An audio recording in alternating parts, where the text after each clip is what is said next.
All right, we are live. Hello, ladies. Hey. So Hey. we have been live for the past month or more with the live stream of the Murdaugh last year. I know, but consistently all day, every day with this Murdaugh trial that's been going on in Colleton County. And so today we want to chat about it because we've been following it just like everybody else. We've had so many people watching our live stream, which we really appreciate. It was so fun, kind of, all the banter going on, everybody's, debates. I think everybody, and not just South Carolina, but across the country, has had an opinion. I mean, I was watching last night, Sheryl Crow was posting on TikTok and Instagram, like waiting for the verdict, Wow. So, I mean, I look really rough right now because when I think about it, we are on a Murdaugh hangover. We all look rough today, so no judgment. I mean, also, it's Friday. It's Friday. The last 6 weeks have been like insane. We've all been obsessed. Our joke is that we should be getting continuing education credits for this. Yeah. And then when you include like all of our text threads with all of our group chats and our law firm group chat about this, I mean, it's kind of like overtaken. Oh yeah. Not just South Carolina, but our law firm and also like the country. Like this is all we're thinking about. Yeah. And last night was such a huge surprise because the verdict came back so quickly. Yeah. I thought that we would have it by tonight is what I was thinking. In less than 3 hours. Which is insane when we're talking about a murder trial. And I think that it really was sending a clear message because in my heart and in my head, I really thought, or maybe my head, not necessarily my heart, that he was going to get the benefit of the doubt because it was his backyard. And I think that clear message that was sent is we're tired of the Murdaugh's bullshit, right? Yeah. Yeah. And we're not putting up with it anymore. Well, and that is my question too. The reign is over. Everyone says that it was a very fast decision. Very fast. So my curiosity is, is there a time frame that, because I'm sure they all went back and were like, guilty. All right, let's go. Well, Can they go in sooner than 3 hours? So as an attorney, when you are a trial lawyer, you'll know normally when it comes back fast, that means that they were firmly convinced either way. Right. And it doesn't necessarily mean guilty or not guilty. It just means either way, they were firmly convinced one way. But that's what I mean. If they not guilty in 7 minutes. That was going to be my question. Was there a minimum? In 30 minutes, not guilty. Okay. Because that was my question. Is there like a minimum? So there was still a little bit of debating going on there, but 3 hours was very quick. I don't really think it's necessarily a debate in those moments. I think that they want to confirm what they know. They go back. They go over through everything to make sure everything is what they heard, what they had taken notes on, if they had notes. This jury did not have notes, but I think that's what they're doing when it doesn't take but 30 minutes, right? And I saw something when I logged onto the live feed to see the verdict last night that they said the jurors went in and were like, hey, we're not going to need dinner. Yeah. When I heard that, as soon as they went in the room, they were like, hey guys, we're not going to need dinner. And I just saw when you were playing the video of a juror speaking out about what happened in the jury room, which is, what we all want to know because we don't get to see that part of the process. He was interviewed on Good Morning America this morning. And he said when we went back, the initial vote was 9 guilty, 2 not guilty, and 1 was unsure. And so they said, all right, well, let's start deliberating. Let's talk about this. Let's go back through the evidence. And they did. Yeah. And that's how they came to, a unanimous decision. Interesting. Yeah. We did a couple of polls on social media, kind of gauging everybody what they thought. And a lot of people thought that it was going to be a hung jury. So a lot thought that it was either guilty or a hung jury. I think so we know that a juror was excused yesterday. And we had heard rumors from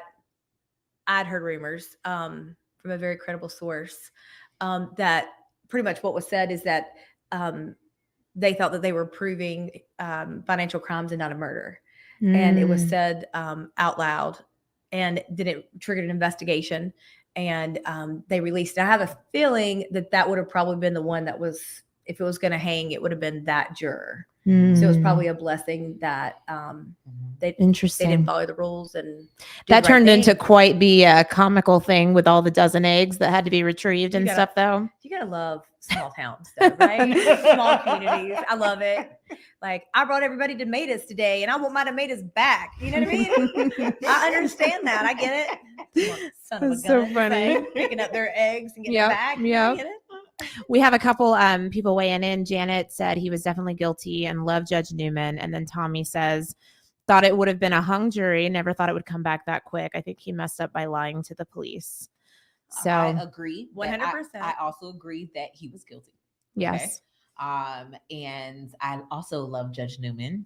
I called Amy after, because I actually didn't see the full sentencing at first. I went back and listened to him because I've been in front of Judge Newman before, and he's a real straight shooter. And he lays it on. I've been in front of and pleas with him, and I've seen him talking to other individuals, and he just has this way about him when he is giving out a sentence. And I really wanted to hear what he had to say in this instance. And what he said kind of blew me away, but also solidified the same things that I thought. Mm-hmm. And, you know, some of the things that just like really will sit with me for a while was when he told him that he would have to, his soul would have to deal with that. His soul would have to atone for it. Mm. And then said, I know that your wife and your son come to haunt you every night. Yep. That's powerful. Mm-hmm.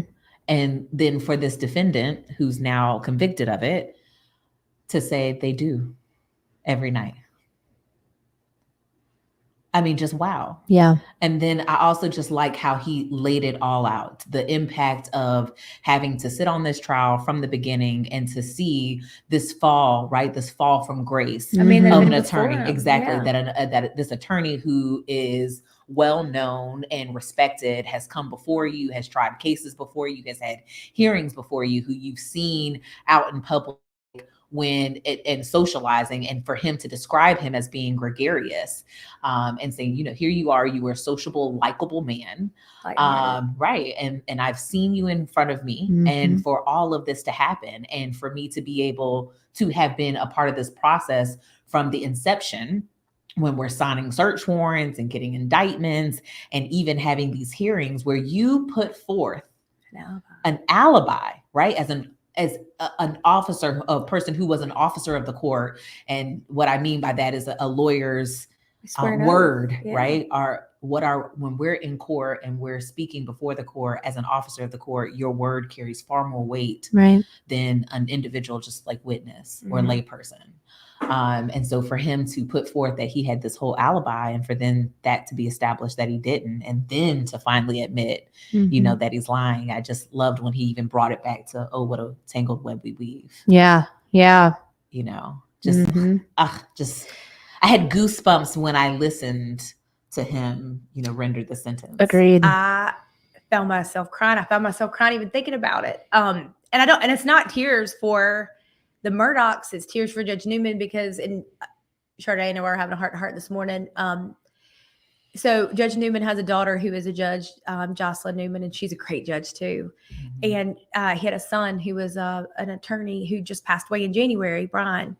And I just kept thinking to myself that this man, Judge Newman, who's a really great man, he had to sit there for all these weeks, listening to all this testimony. His boy passed away. He had a blood clot that went to his heart, and he was going into the hospital, and they couldn't save him.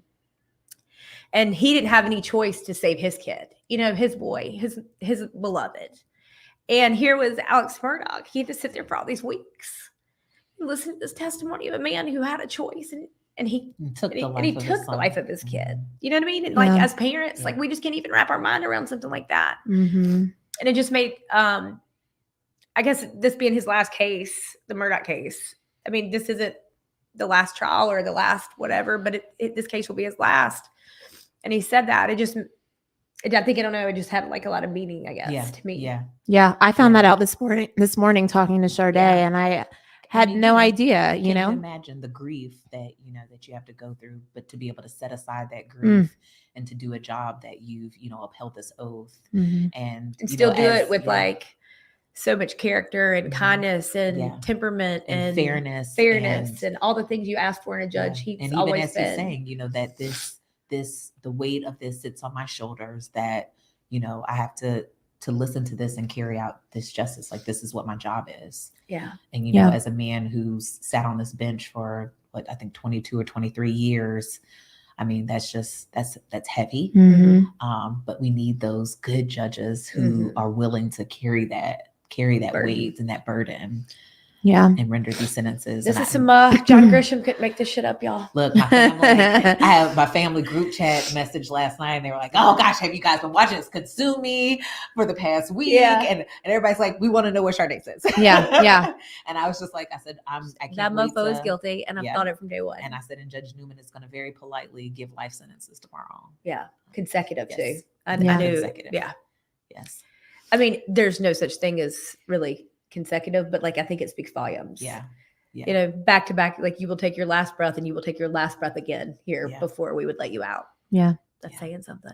Well, and I think so many have talked about Judge Newman and given him, you know, really respect and credit for the way that he's handled the case, you know, and just been very even tempered the whole time. And just, I thought it was really interesting that now that the jury made their decision, that he was able to give his opinion at the end there to say, yeah, I agree. The evidence was overwhelming that you were guilty.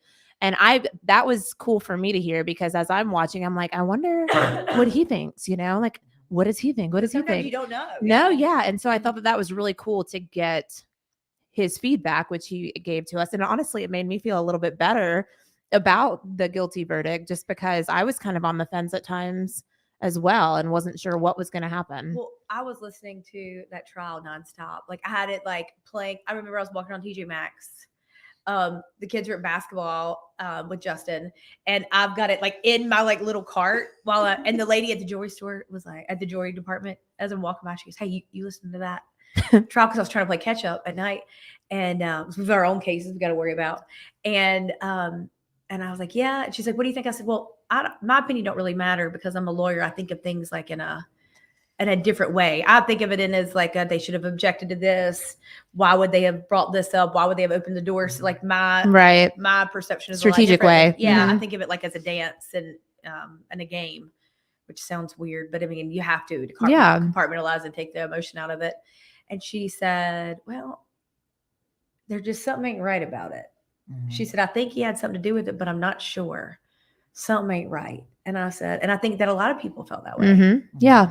But I think what sealed the deal for me, and because I really went into it, because I think not everybody went into it the way I did. I went into it because I really didn't want him to be guilty. And I don't mean in the literal sense. Yeah. I mean, I don't think any of us wanted him. We were hoping it was the cartel, right? Because this is the kind of shit cartels do. In our head, we want this to be the cartel. We don't want to think that a father would do this. Okay, because Amy's sweeter than me. Okay, guys. Amy's from the position. No, the man's not going to kill his wife and kids. Well, I mean, I could wrap my mind around killing your spouse, okay? But right. And I'm like, Amy, you know, and I just take the position of, you know, is that you've seen some crazy shit. Yeah. And people just do awful things. Yeah. That have no rhyme or reason. Yes. And it's not always. Sometimes there's this motive that you can wrap your head around, but it doesn't always wrap up to that. Well, and if drugs were involved in this, you know, then that's, you know, even Judge Newman at the end there was like, maybe it wasn't you. Maybe it wasn't you. Maybe it was the you on drugs, which is a different, which is not who you are. Monster. Yes. Exactly. And I liked that he used the word monster. Maybe it was the monster who was taking 10, 20, 30, 40, 50 pills a day. Yep. You know, which I think is horse. Poo, whatever. I'm not a curse. It's my job. But I do like that he kind of was like trying to be mayonnaise jars. Is what he was saying. He was taking it. But he, you know, I in a way I like that he was kind of like, hey, you know, like taking all these sides. Yeah, either way it was you, but it maybe it was a different side of you. But it doesn't mitigate it. Right. And then he was like, I'm gonna leave it at that. Yep. Yeah. Not going further. Yep. Yeah. And I like that he then was like, hey, okay, so all these financial crimes, like, let's go ahead and get these ready. Yeah. Batter up. Yeah. Is that what's coming next? Is there going to be a whole separate thing for the financial crimes? This is like, oh, we can all take a deep breath. And I think this is just the very beginning of Pandora's box. Yeah. We will have the financial crimes come forward. And I'm so glad that he did not let the victims of the financial crimes come in for this mitigation or today for And I think that was a great choice. So I was like, please, dear Lord, no, I can't hear any more about financial crimes at this point. Right. But we're going to have the financial crime stuff that'll come through, which will also lead to, they're investigating the death of Gloria Satterfield, which after the Netflix documentary, my head is spinning because I did not realize that. I haven't watched it so yet. So much came out. Took out 30 days before her death, a $5 million umbrella policy. And then all of a sudden she's dead. And we know that he lied under oath and said he was there. He was not there to get that, and then stole the money from the family of, and by all accounts, terrible, was who raised Paul. I mean, they talk about how Paul kept a picture of Gloria in his wallet. He loved her so much. And when we saw these pictures of him when he was little and videos of him little at Vacation Bible School and pre-K and all that stuff, it's Gloria that's with him and all that stuff, not his mom. And so it just completely opens that door. And then, we've also got this Stephen Smith stuff, Buster Murdaugh's name. I still feel sorry for Buster Murdaugh. I know that most people don't. I do, because at this point it's just rumor and conjecture and all that other stuff, but he's lost his mom and his brother. And when people are like, well, how could you just stand up there? But the reality is, does he want to live in a world where his dad could do that to his family? That's a really, and that's his whole family. So I get why he would not want to take the position that his dad did this. Oh, yeah. You know what I mean? Oh, yeah. Because that would be a really hard reality to live in. Well, and part of me feels like that, Alec is still holding on to his innocence, but he's maybe for Buster, maybe he still wants Buster to believe that his dad didn't do this, the last thing he has that would connect him to anybody. Yeah. Because the minute he admits it, I think everybody else goes away. Right. And the reality of it is just like how Judge Newman says, is that, even when someone has, so oftentimes in murder cases, you might have where the defendant actually confessed, and then, sometimes that confession comes in, sometimes it doesn't. But even when the confession comes in, that they may still maintain their innocence despite the fact they may have previously confessed to it. And so, when he's saying, I'm not surprised, because in all of these years that I've sat on this bench, no one has, even after conviction or despite the fact having already made a confession, no one's gonna just come in here and then say, this is what happened at the moment that I pulled the trigger. Yep. They're not, because there's still an appeal process to that, right? And so you're not going to get up there at the moment of sentencing and say, I did this, okay? Right? You're going to say, give me less time or whatever as far as sentencing. But you're not going to say, I did this and I'm sorry. Okay. And that's what he's saying. This is not going to be the point that someone's going to lay it all out there, because there's still a process in it. And so I don't expect anything different from you. Yeah. I got it 23 years. You're not going to be the number one. Right. Right. Strategically. And he is a trained lawyer. Strategically, you're not going to get up there and say, I did it after you were found guilty. Yeah. Even though people may want that. Right. No, it makes sense. I want to address some of the comments that are coming in. Thank you guys for watching. So one says, hi, what do you think about the fact that when Rogan Gibson was trying to get a hold of Paul after the FaceTime call where he heard Alex, he never called Alex, but only Paul and Maggie? Say that again. What do you think about the fact that when Rogan Gibson was trying to get a hold of Paul after the FaceTime call, he never called Alex, but only Paul and Maggie? I'm not quite sure what that question means. I think he knew that Paul's battery was dying because he said that. So, you know what I mean? Why did he never call Alex when he was trying to get a hold of Paul, basically? Well, because Alex wasn't who the dog was about.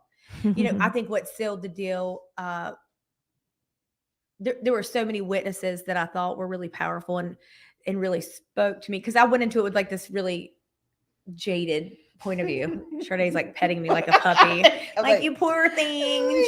She's so sweet. So sweet. Yeah, I talk a big game, but I really am like a big old mushy mush. I'd be a puddle on the floor most days if I let myself be.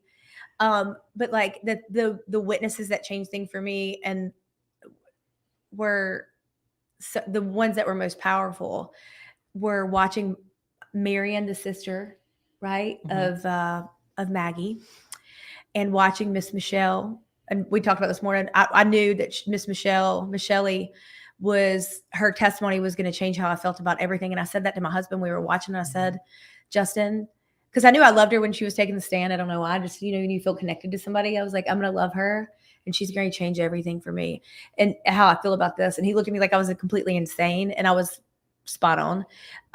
And also Mark Ball. Amy's good at reading people, though. I'm very good at reading people and their hearts and where they feel. I feel like you need to be one of those body language experts. I would be a really good. They obviously did not have any of those in this, like the defense. I feel like you'd be good at that. They did not have any they did not have any good. Okay, that's another story for another day. She had explained to me, how she felt about her when she testified, and then I was like, okay, when I get some time, I'll look at it. And so of course she knew I wasn't going to get time. She sent me the video, and then I watched it and I was like, oh, you're right. And I said to her, I was like, that it was that testimony, and then just the initial lie of the video when saying he wasn't there. Yeah, when you're saying that you're not there, and you were there. Yeah, and it just, those two things, why would you do that if you're innocent? I think the most powerful thing about Michelle and Marion and even Mark Ball, they had the most authentic, like real life shit moment on the stand, because they were coming in real time. They were so torn because they loved him, right? You got Marion and Michelle and Mark Ball, people that have known him practically his whole life and loved him. Mm-hmm. But they know that they are coming to this realization in real time as they're watching the trial that he's done this. Was Mark Ball the brother? No, Mark Ball was his partner. The partner, okay. Because he said that. He's like, I'm torn because I'm recognizing, and he's like verbally vomiting. And you're kind of seeing that with Marianne and also Miss Michelle a little bit, that like the realization that what has happened here is that he did it. Because the evidence is unfolding, just like it was kind of unfolding for me, because I didn't go into it with this. I went into it with, I was hoping he didn't do it. And as it comes out, and I couldn't imagine being someone who loved him and loved him practically their whole lives. And this realization that he's done this horrible thing to people that they love and he loved. It was just real life stuff. And watching like Michelle, like her little face contort and her lip quiver, she wasn't afraid of Alex. Yeah. She loved him. And that was the part that was pulling on her heart. But she knew what he said to her was so bad and so wrong and felt so icky that she had to tell somebody. And so she got on the phone and called her brother, who was a police officer, and told him. And she knew she had to tell somebody. And then you had Marion doing the same thing, come into this like thing that like him not ever trying to figure out who killed Maggie and Paul, but he was obsessed with trying to clear their name. Yeah. He wasn't worried or about anybody hurting Buster or him. The things that you would see normally. It's like Justin says, Amy, we're financially well off. And if somebody hurt you or our children, and I felt like the police weren't, and I didn't trust them, like he's saying, I'd probably do this anyway, even if I did trust them, I would hire my own investigators. Mm-hmm. I would be hunting them down Liam Neeson style. Mm-hmm. You know what I mean? And also the way he reacted when we see him, when he comes up, can you imagine walking up on your child, your baby, laying there, dead or not, and your wife of like 40 years, 30 some years, and you not touching them? Like I would still be covered in their, I'd be like snot and blood everywhere. And I'd be like begging God to take me too and bury me with them. Like to double check. I don't even know if I could get to 911 at that. You're hoping, praying they're still alive. Yeah. Picking the stuff up, right. Back in the head. Like Jackie O style. Like just trying, because I'd be so distraught. I'd be trying to do everything that I could to save them. And even if I felt they weren't breathing, trying to make it. Cause just in case, I was on a podcast the other night on Surviving the Survivor on YouTube, and Stephen Smith's investigator, Stephen Peterson, was on there. Super cool guy, DEA guy, longest DEA agent in United States history. He's working the Stephen Smith case. And he was telling us about how, he said, Amy, he said, there was a shooting in my apartment when I lived in Charlotte, and I ran in. The guy was obviously dead. He goes, but I don't even know this guy. And I'm pulling him off the bed, I was covered from top to bottom in blood. Even though I knew he was gone, I was doing everything I could. So I couldn't imagine if that had been my kid or my wife. Yeah. He's like, so like the fact that he only had blood on his fingers is absolutely insane. Mm-hmm. And that makes sense, y'all. Right? Yeah. And then you're thinking logically, he's probably thinking because he's thinking like, I just murdered my family and got cleaned up. But if he's an attorney, that was something unusual with this case because he knows what this trial would look like, and so he's trying to play the pieces in the back. True. I mean, you can never really know all the stuff that can come out. I'm sure he didn't anticipate a lot of the evidence that ended up being found, but he's probably like, oh no, I better not touch them because then that'll make me look like the killer. I touched him already. It just was all very contrived. Yeah. But I still, even knowing now that he's guilty, it's still so hard to think like, what in the hell were you thinking? You know what I mean?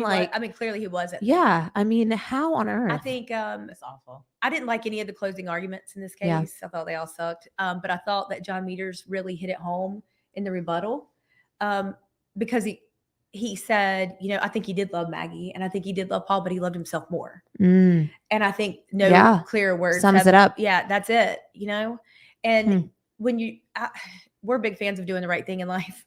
I tell that all the time. I'm like, just do the right thing. If you just do the right thing, the rest follows in life. You know what I mean? And sometimes there's moments, sorry, this pollen's got me like, whoa. There are times in life where you can take a shortcut and you can take the money and do whatever, but like in the long run, it doesn't work out. Right. So we always just, even if it's not taking that quick buck, we always try to do the right thing. And if you're doing the right thing, you don't have to lie. Mm-hmm. You know what I mean? And I think that's the part that really got it. I think the GMC records for me also sealed the deal. That was oh shit. Like that's it. That's done. So what, I wish I'm really like, I mean, this is a PCR attorney's like dream case because of the lack of objections and because we have Dick Harpootlian standing up there 2 weeks into trial. They're getting these GMC records and he's like, oh no, we want them. We think they might be helpful. And I'm thinking to myself, you just allowed evidence that you hadn't even looked at into, and I think that really is what sealed the deal. Like that timeline is what sealed the deal because when we see his car slow down where the phone gets thrown out the window, right? We can see moment for moment because it was very different from what happened from what the evidence they provided when they did their own decryptization of the GMC records by SLED. But when GMC gave them and OnStar gave them the real records, it really just summed up every second. Well, just like the juror said, what sealed it for him was him getting on the stand. Yeah.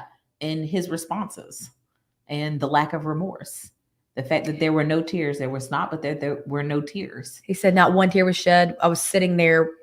I watched his eyes the entire time. It was all for show. Yeah. Which is interesting, which is stuff that you can't really see from the live stream. If you're watching remotely, you can't see those little things. We all thought he was crying. We thought he was blubbering like, crazy. My daddy was like, that mofo was not crying. My dad was obsessed. Yeah. But now this jury member's like, there were no tears. Yeah. He's like, I called it. He saw it this morning. He goes, you see the GMA? And then there's not a single tear in when the verdict comes. That's what I was watching the live feed and everyone said, well, where's your crying now? Where's the crying? If I'm innocent, at first Sade wouldn't have been in that position.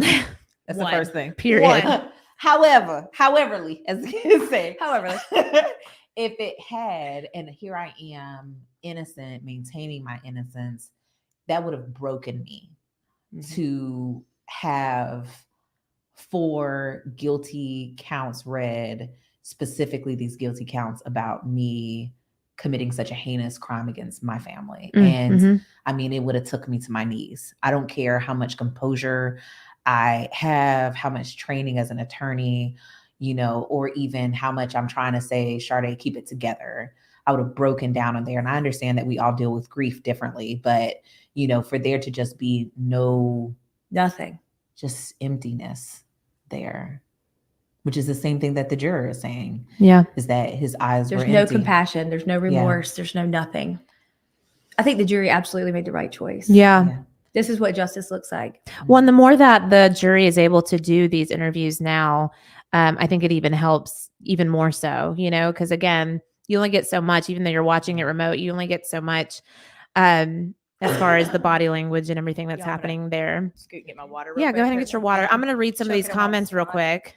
Read some of these comments. Did they ever find any tire tracks or footprints that did not belong to the family? Sled, let me tell you something. Sled did the worst job ever. Sled did the worst job ever. I'm calling them out. They've been doing the worst job ever for 20 years, and they need to do better.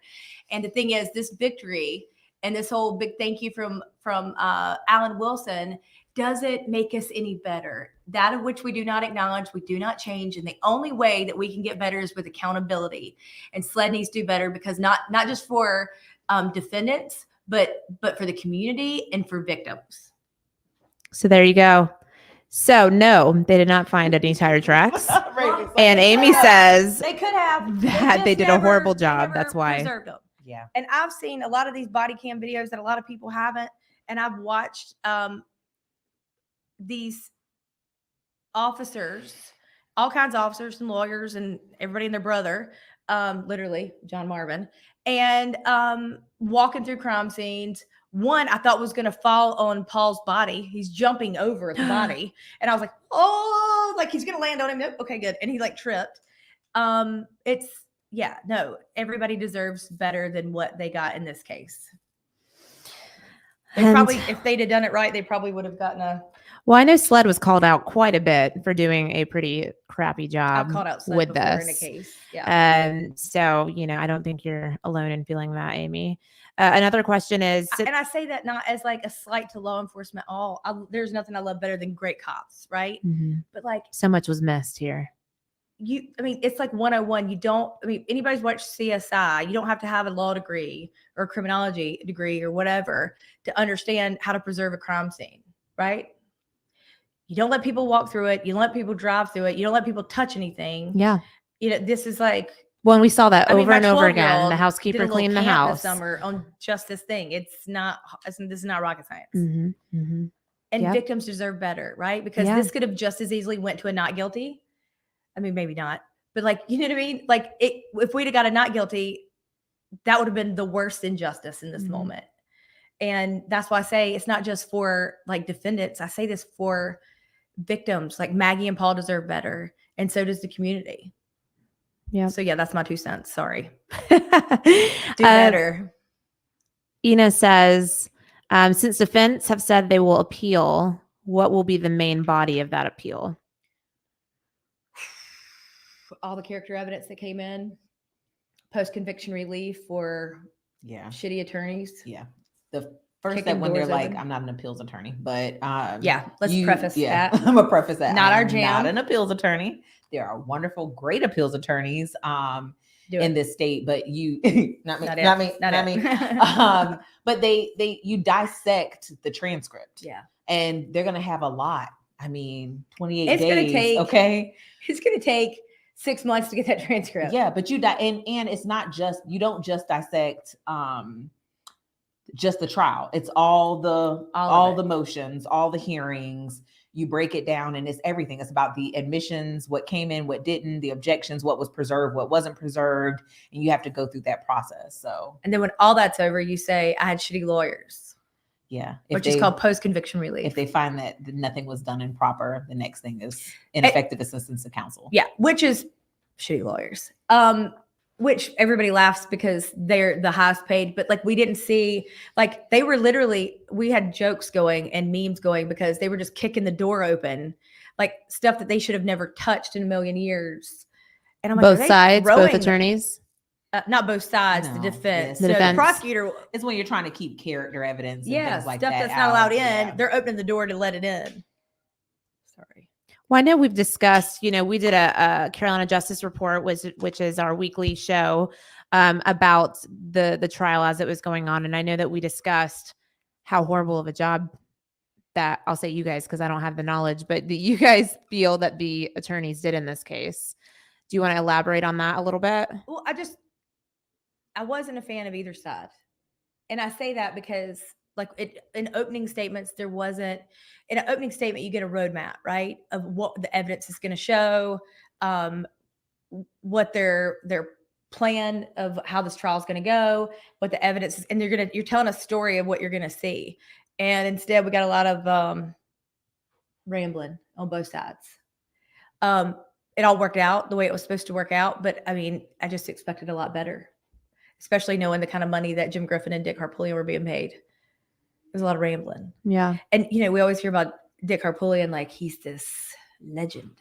Although I'm always disappointed in the legends that I meet anyway. Mm-hmm. I know I'm an asshole. I'm probably he's gonna see me Well, one day. There are some, and yell at me or something. Nah, he don't know about me. Some lawyers, Amy always refers to them as panty droppers. Are Panty we allowed droppers. to say that on here? Yeah. Okay. Panty dropper lawyers. What does that mean we exactly? Like trial lawyers. Yes. So like we're used to like the best of the best in the world. So I have. Jerry so Spence you stuff. go to trial lawyers college and you're there. I went to one for 2 weeks, and when I tell you that I saw lawyers from around this country, who practice in federal and state court, who are so phenomenal that as they're teaching you how to be a lawyer, literally would bring goosebumps along your skin, made me break out into tears crying because their words were just that powerful. Mm-hmm.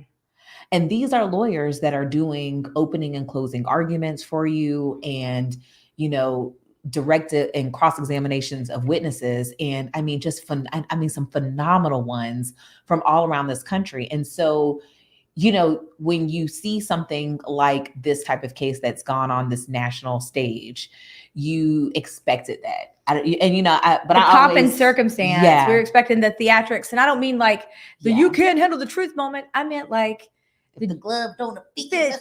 Right. No. That's what I was thinking the whole time I was watching this trial was OJ. Yes.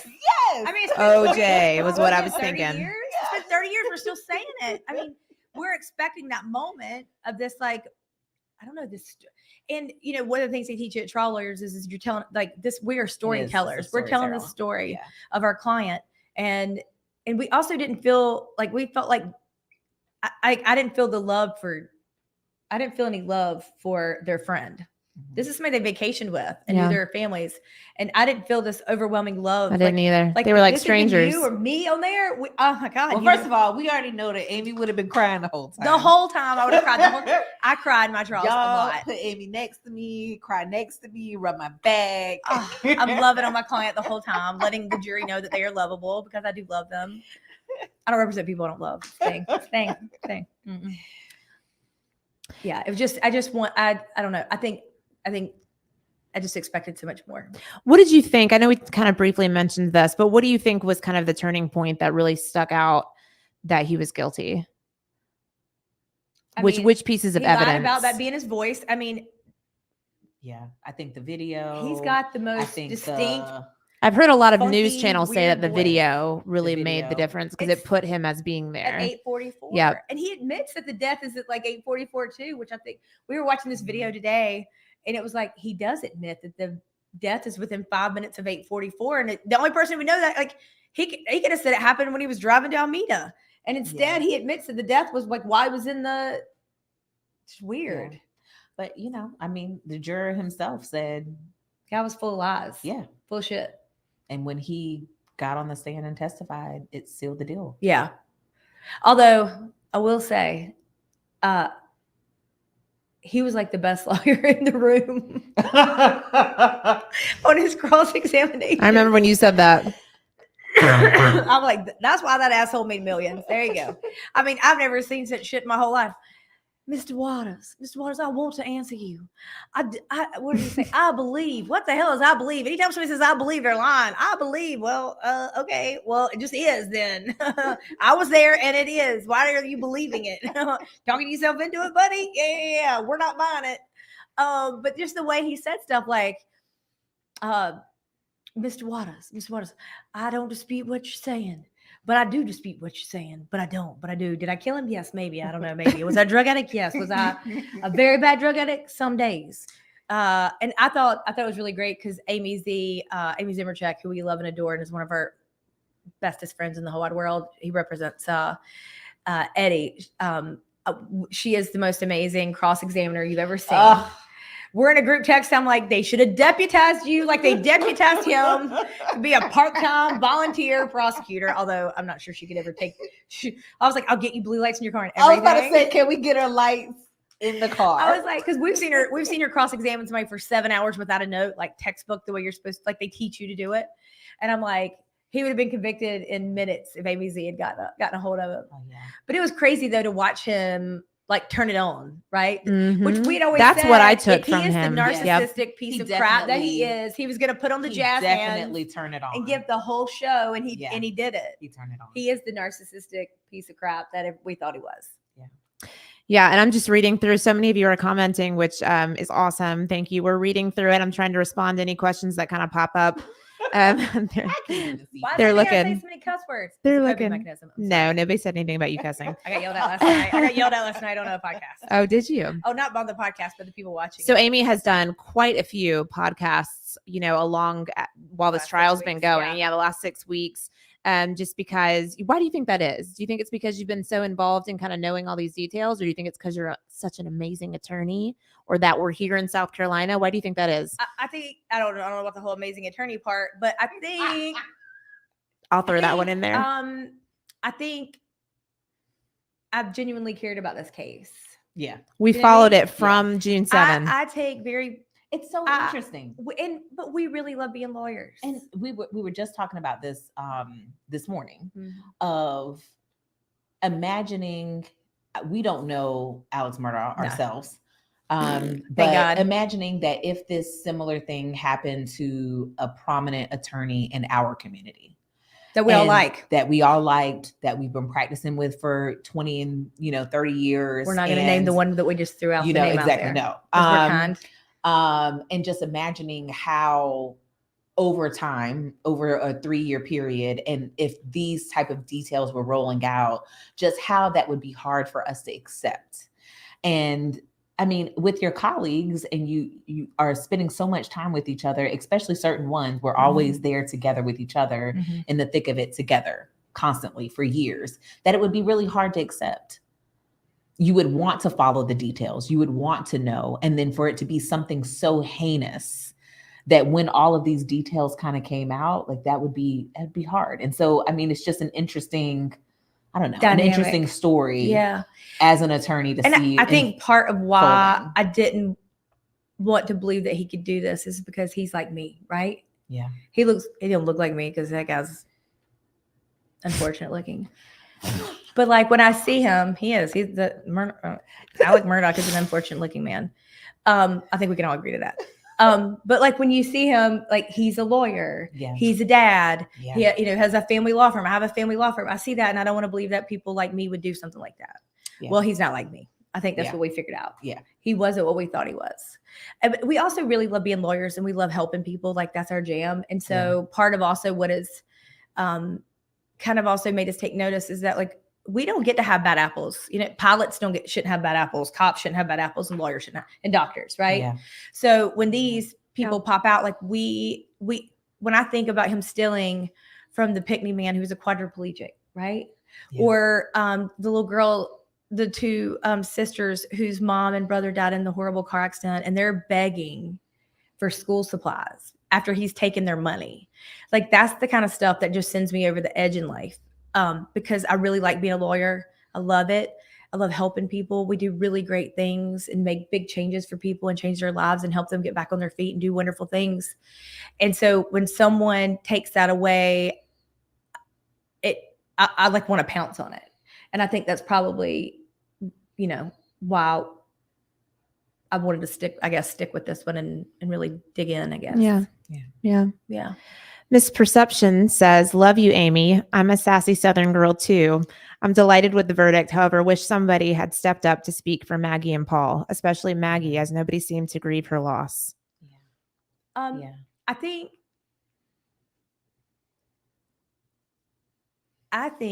and I didn't expect anybody to speak today on behalf of the victims. I think Buster's in a horrible predicament. Because like I said, if he believes that this is really the reality of life, then what's left for him? That's got to be very, very hard. And I didn't think we would hear from Maggie's family, because for Marion to come and testify, you could tell was very hard, and her and her husband to be there. And her parents are very old and not in good health. And they still want to maintain a relationship with Buster. And part of that has to be because that's their only connection. I mean, this makes me it's like their only connection to their little girl, you know? Mm-hmm. Yeah. And so to get up there and say something against his dad would be very, very hard to still be able to have a piece of their kid, you know, through their grandson. So I did not expect anybody to get up and speak on behalf of Maggie and Paul. Yeah. And it makes me But very I would have sad. liked that. I would have liked that too. I was We all kind of would. waiting for that. I think after Judge Newman said such a awesome kind of opinion piece, ending. I think had he not done that, I would have definitely. But I think that was really great that he kind of said all of that to the public and to Alex Murdaugh. Because you can still honor Maggie and love Alex. Do you know what I mean? Yeah. I don't think that those are mutually exclusive. Yeah. But I wouldn't have minded, her like family or someone coming up and be like, she was a mom. Yeah. And I didn't know her, but she loved your kids, right? Yeah. When we heard a lot of beautiful she deserved better testaments about their character. Yeah. And even though we know his name is Alec, it's like you see Alex and you just can't help yourself but say it. But anyway, Alec. Why do we do that? Alex. It's the Scottish thing. I don't know if you noticed the red hair. It's half the people that got up to do testimonies, still said it all different ways. Speaking of saying names different ways, Alec. April says, what do you think of all the pet names Alec used, like Paw and etc.? Was that a strategy, or you think he called him that? Definitely. And you notice if you watched his testimony, especially when he first started, and he started out with the pet names, but then even as his own lawyers kept questioning him, he slipped out of it and went right back to Maggie and Paul. And so, I was kind of sick to my stomach that in his one statement to the court prior to being sentenced was that, I'm innocent, and then still use the pet name when it was just like, honey, just give it up. Just give it up. So many hours of video of him, and he has never once called them either, and no one has ever called him. Well, and I saw the state say, "Oh, well, you didn't call him Paw in your questioning." Exactly. And none of them. When did you call him? Start calling him this, So I thought that was interesting too, and made me question all that stuff. Yeah, theater. Yeah. Christine says, I said it like that. What's been so good? You ladies will like this one. I'm like slap happy at this point. We are. We've been following this trial nonstop. It's taken over our lives. I'm just sure, like all of you. But Christine says, what's been so good is seeing through all of this how decent lawyers like yourselves feel so angry and betrayed by his actions. And I know we've discussed that on past shows about how, a bad apple can just kind of ruin it for all. Ruin it for everybody. What I was saying in our family group chat last night was that I hope that, because all of these family members live in different states, that this was not what they envision when they see South Carolina lawyers, and that's not what they envision when they see me. Yeah. Because that's not me. And, one of my biggest pet peeves when we talk about lying, biggest pet peeves is anyone who's unethical. And I never even want to be called a liar. Because I say that all the time. My word is my bond. A man is only as good as his word. And so I know that when I come in, that my name has to carry something, and that, you have to know that when I say it, that it is true. And so it is hard for me to have someone who is standing in our same profession, who's taking the same oath, who was not doing that. And it already is so hard. Lawyers have such a bad rap because even while it's a prestigious career to have, they believe that we're liars. I've had little kids say, well, then you're a liar. No, I'm not. No, I'm not. I don't know where you saw that. Little, what do you say? I want to be a liar. I want to be a liar when I grow up. And I'm like, a liar. I'm sorry, you saying a liar. I'm like, oh Lord. So, that's just one of the things that has bothered me about it. And even when the trial starts, that I just hope that people know that we have really great lawyers in the state who really fight for these clients. And I've seen amazing lawyers who could go and teach trial college. Amy Z, alone, when I saw her in a trial that we were doing, blew me away. I mean, my mouth dropped to the floor at how amazing this woman could cross-examine people, textbook perfect. And so that's not us. Yeah. There are good lawyers out there. Great ones. The majority of them are good. Well, and a lot of folks are going back and forth too, saying that there's just so much more that they wish had come out of this trial. What do y'all want to know? Somebody's even saying regarding Cousin Eddie, they feel like there's a lot more there. Eddie is like one of his biggest victims. And I know this because I've seen the discovery. I truly believe that his plan was to kill Eddie on the side of the road, dump the guns, right, on him or some kind of evidence that tied him to it and let him take the fall. I really do.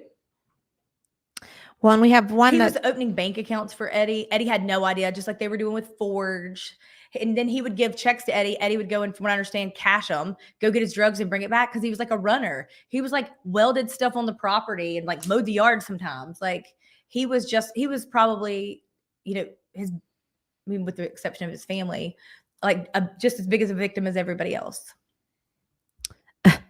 Ina says, "Hey, I'm Scottish and I have red hair. We're not talking bad about you." No. What's her name? Ina. See, it's not. We're not talking bad, but like that's the whole like the accent part of it. The Alec and the Murdaugh instead of the Alex Murdaugh. There's talk of that he possibly had an affair too. I don't really know anything about that, but it's something that's getting passed around. Think about it either. Okay, well, my 2 cents.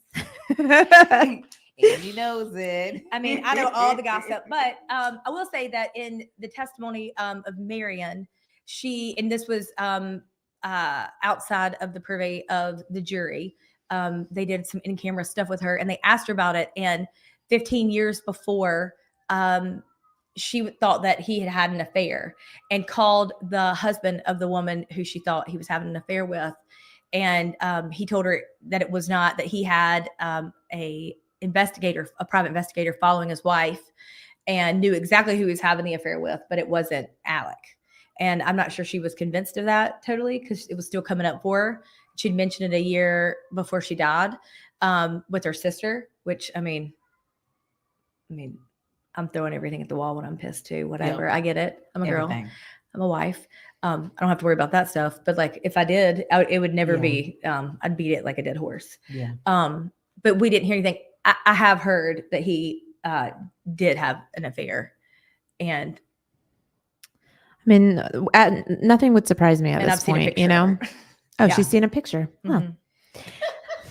Moving along with that. Of course, because I was like, I want to see. Yeah, like early 50s, lots of plastic surgery. Wow. Mm-hmm. Well, and we know that can make you do some crazy things too, like Chris Watts. I won't go there, but yeah, I don't think that was real. What do you think of the possibility of 2 shooters? Kenneth wants to know.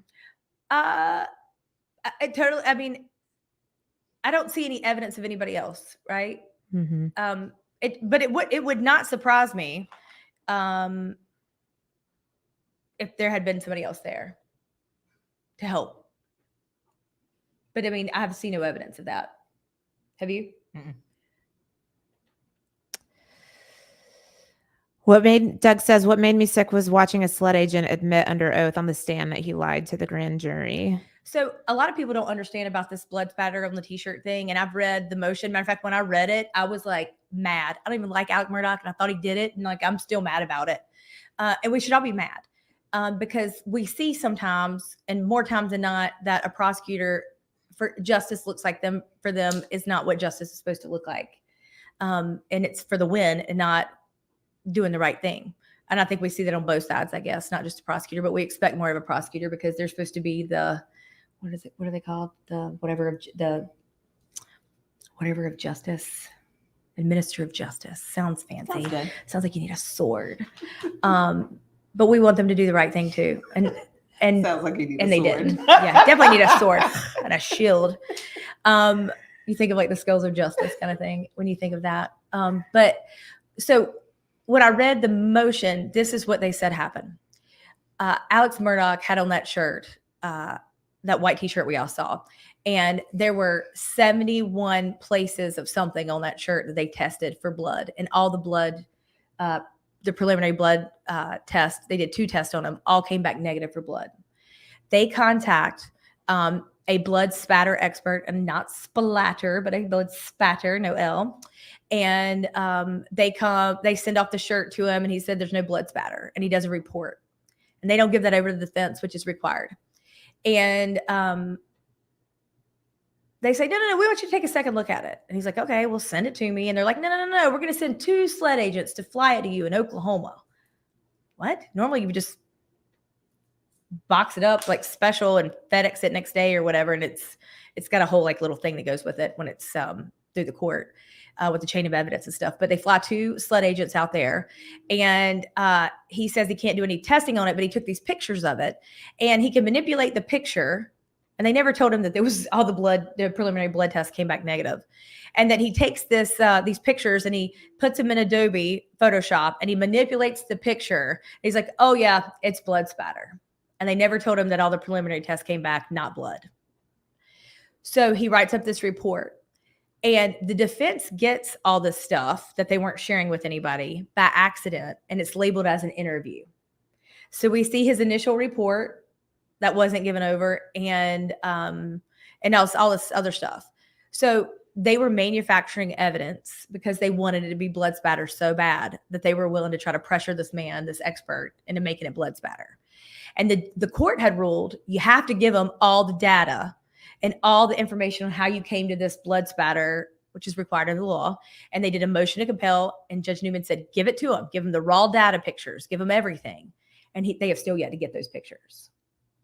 Is it David Owens was the head sled investigator? He testified before the grand jury, and the idea that he would not know this, I find that was the preliminary tests were not blood. I mean, they all knew what was going on. There had been multiple hearings and all kinds of other stuff about it, but he testified that it was blood spatter. But he said that he didn't know that it was not blood spatter. I don't believe that. I just don't. But what bothers me, let's give him the benefit of the doubt that he didn't know. And he testified to that. He did nothing to rectify and go back. He didn't go back before the grand jury and ask them, would this change your mind that this was not blood spatter? And I think that you have a duty to do that. And I think the state had a duty to do that. And that's one of the things that puts the whole case in jeopardy, because you're willing to lie, cheat, and steal to get that win. And that's not the right thing to do. Because if you can't get it fair, you don't want it. I hope that it kind of explains what happened. Yeah. We should all be upset with that. Yeah. And in the words of Amy Zimmerchuk, she said, David Owens will never take the stand again, ever, in any case after that. What I know, we have, people watching right now from kind of all over the world. I won't even say country. So we are the Lovely Law Firm. We're here in South Carolina. So this all happened a couple hours away from us, and we've been following it from the very beginning. We have a weekly show called the Carolina Justice Report, and we have been discussing this case long before it ever started to go to trial. So we are just as invested in it as you guys are. There is a question that, could you explain the grand jury? Secret. It's a secret. It really is. It really is a secret. There's only a prosecutor and they have like one investigator that essentially brings the case and puts forth. It's very easy to get an indictment. And the defense attorney is not present, and neither is there's no transcript. There's and neither is the person that they're trying to indict. Right. It's one-sided completely. Yeah. And I think what's hard for defense, what's hard for defense attorneys, because it's not like this in every state, but it is in South Carolina, is that it's secret. You can't get a hold of the transcript. And so what if people are in there lying, right? What if they're not being truthful or telling the whole truth? And I think that's really important. And I think that having that as like a secret hearing is not in the best interest of anybody, not the public, not victims, not defendants, no one. And I think that's something that needs to be changed. Yeah. Yeah. I feel like we could discuss this all day long, but what are your thoughts with the jury's decision, and what are your thoughts with kind of the sentencing? I mean, I agree. That's kind of the last couple things. Yeah, everyone's talking about. Those jurors sat there for 28 days. Mm-hmm. And I feel like this could have been wrapped up in 2 weeks. Right. And listened to all the evidence, and they rendered their decision. They are the ones who determine what the facts are and apply the facts to the law and render a verdict. And they rendered their verdict of guilty on all counts. And very loud, very clear, and very quickly. Yeah. I agree. and accept it. Mm-hmm. And I told in my family group chat last night before he was sentenced, and the lawyer I said, you are going to very, tomorrow when he gets sentenced, Judge Newman is going to very politely give him life. Mm-hmm. Consecutive. Yeah. Two consecutive life sentences. So just in case you had one run out. Yeah. Right. Just in case they brought you were to have a heart attack, die for 3 minutes and come back, we're going to give you one more lifetime. Mm-hmm. And I think that really speaks volumes, right? To give consecutive life sentences, because there's no such thing, right? Mm-hmm. So to say that out loud means we know what you did. And it was the worst of the worst. Matter of fact, you talked about the death penalty. Mm-hmm. Yes. This would have been qualified for a death penalty. Yes, absolutely. Under the statute. And that was the gift that you got, that it wasn't a death penalty. And I really like how he laid out, you and your family who have been arbiters of justice in this county for a century. And you yourself has served as a prosecutor. And there are individuals who came in this very courthouse who were given death penalty sentences for lesser crimes than you. Mm-hmm. And I'm not going to question the state. He prefaced it with, I'm not going to question the state.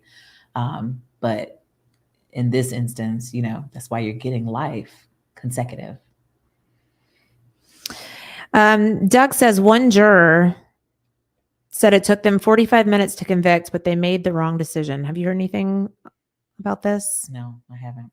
No. And from what I understand, they went back there. They did. And this is just watching the interview this morning that Sade and I watched. He said when they went back there, they took a quick vote, and it was the 9 guilty, 2 not guilty, 2 not guilty, 1 unsure. Yep. Mm-hmm. And they talked about it, but then they started going back through the evidence. And I think that's really what they went back to that timeline, that 43-page shortened timeline, but the timeline. And that's what kind of sealed it between the video. We know that at 9:44, he was there, 8:44. And then we've got him blow by blow every second. We can see the paces that he made.